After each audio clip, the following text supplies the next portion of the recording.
हिंदू संमेलन हे जे आहेत, प्रत्येक व्यक्तीला किंवा प्रत्येक धर्माच्या व्यक्तीला आपला धर्म प्रचार करण्याचा अधिकार असतो आणि धर्मामध्ये जागृती करण्याचं कार्य या हिंदू संमेलनाच्या माध्यमातून होत असतं।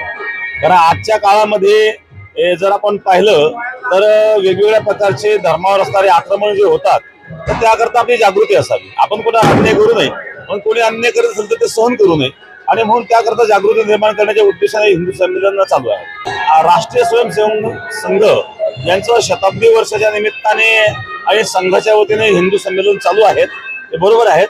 पण केवळ संघच त्यामध्ये असंही काही नाही, म्हणजे विश्व हिंदू परिषद असेल, बजरंग दल असेल किंवा साधू संत सुद्धा त्यामध्ये सहभागी होतात आणि मूळ उद्देश त्याचा हिंदूंची जागृती असाच आहे। प्रत्येकाला आपल्या धर्माचं पालन करण्याचं स्वातंत्र्य आहे, परंतु बऱ्याच प्रकार असे पाहायला मिळतात की बळजबरीने किंवा लालचीने धर्म परिवर्तन केलं जातं आणि अशा प्रकारचं धर्म परिवर्तन केलं जात असेल, स्वइच्छेने कोणी एखादा धर्म स्वीकारित असेल तर त्याला कोणाचा विरोध नाहीये, परंतु चुकीच्या पद्धतीने जर धर्म परिवर्तन होत असेल तर त्याकरता विधेयक असणं गरजेचं आहे।